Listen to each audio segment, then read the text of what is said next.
Varieties of Daedra by Aranea Drethen, healer and dissident priest. An analysis of Daedra forms focusing primarily on the Dremora. There is little chance of our ever understanding the various orders of Daedra and their relationships to the Daedra lords and their dominions. Of the varieties of Daedra that appear in our world, and the varieties of their relationships to their fellows and their Daedra patrons, there is no end. In one place and time they are seen to be this, and in another place and time they are seen to be the opposite, and in another place and time they are seen to be both this and that, in completely contradictory terms. What Daedra serves this prince? What Daedra gives orders, and what Daedra serves and in what hierarchy, and under what circumstances? What Daedra exist in fellowship with one another, and what Daedra have eternal enmity to one another?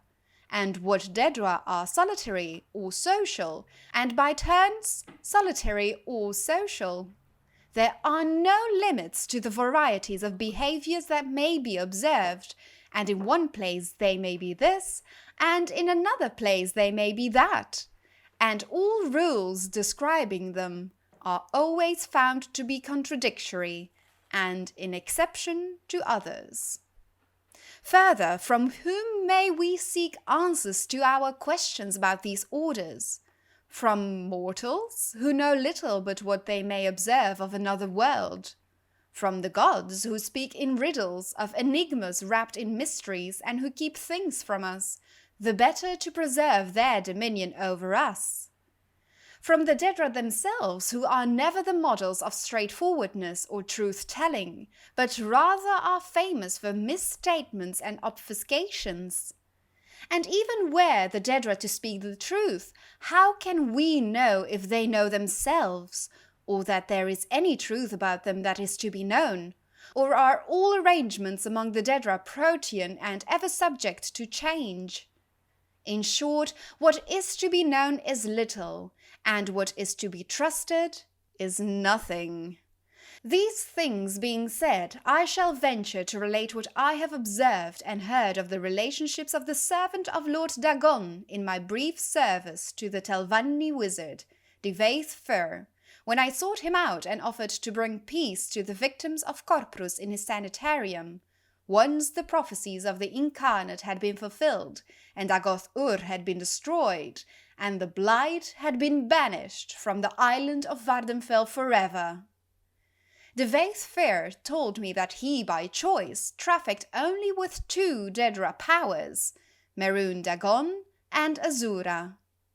Azura, he said, knew and understood all things, and declined to speak of these things, or only spoke in riddles. Mehrunes Dagon, on the other hand, out of pride, fixity of purpose, and a predictable lack of subtlety in thought, knew nothing and understood nothing, and was inclined to speak freely and without falsehood. Divaith Fair said that Dagon's chief servants, the Dremora, were like him in pride, fixed purpose, and lack of subtlety, with the addition of the peculiar traits of honor and loyalty, both within their class and within their relationship to Lord Dagon.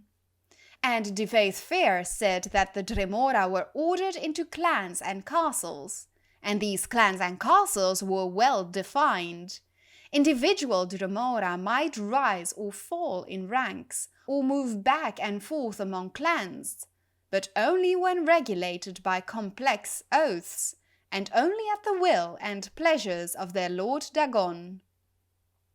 The Dremora refer to themselves as the kin, the people, contrasting themselves to other Daedra whom they consider unthinking animals. The term Kinas refers to a member of the Dremora race, he of the kin.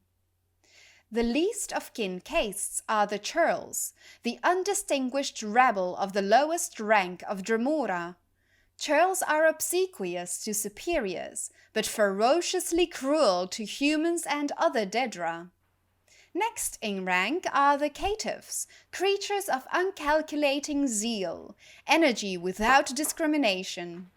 Caitiffs are used as irregulars in the faction wars of the Daedra, as berserkers and shock troops, undisciplined and unreliable, but eager and willing. The highest of the regular rank and file of Dremora troops are the Kinvals, warrior knights who have distinguished themselves in battle and shown the deliberate steadiness of potential war leaders.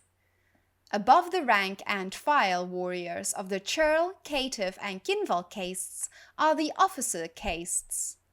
A kinreeve is a clan sheriff or a clan officer. Kinreeves are typically associated either with a clan fighting unit or an administrative office in the order of battle. The King Marcher is the lord and high officer of a Daedric citadel, outpost, or gate.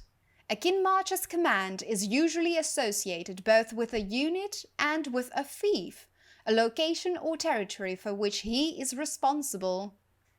Above the King Marcher is the Marquinas, or Grand Duke. A Marquinas is a Lord of Lords and member of the Marquin, Mehrunes Dagon's Council of Lords. The highest rank of Dremora is the Valkinas, or Prince.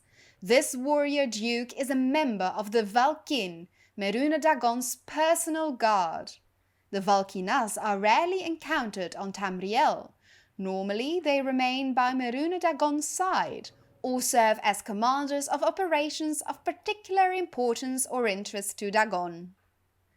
Of the varieties of other Daedra I encountered while I served in Devaith Fair's Corpusarium, Ogrims and Golden Saints, Deadroth and Winged Twilights, Scamps and Clanfair, there is much that might be said, but little that is helpful or reliable.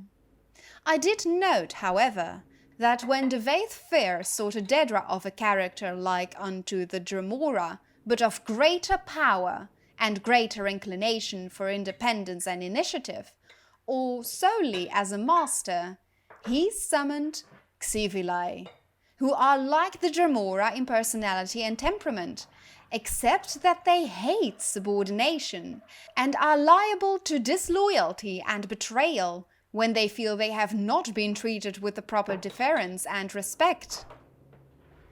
The feral, beast-like Daedra, like the Clanfair and the Daedroth, appear in the service of many different Daedric powers, and may represent common creatures existing like wild animals in the wilderness of oblivion. Other savage, semi-intelligent creatures like Scamps and Spider Daedra may also be found in the realms of various Daedra lords. The case of the elemental Atronachs, on the other hand, is less certain. Flame and frost Atronachs, for example, appear to be highly intelligent, but not all varieties of elemental Atronachs seem to be social or to have the power of speech. Devaith Fair preferred not to summon or deal with these creatures, had little experience with them, and showed no inclination to speculate upon their nature. So I learned little about them during my time at Telfair.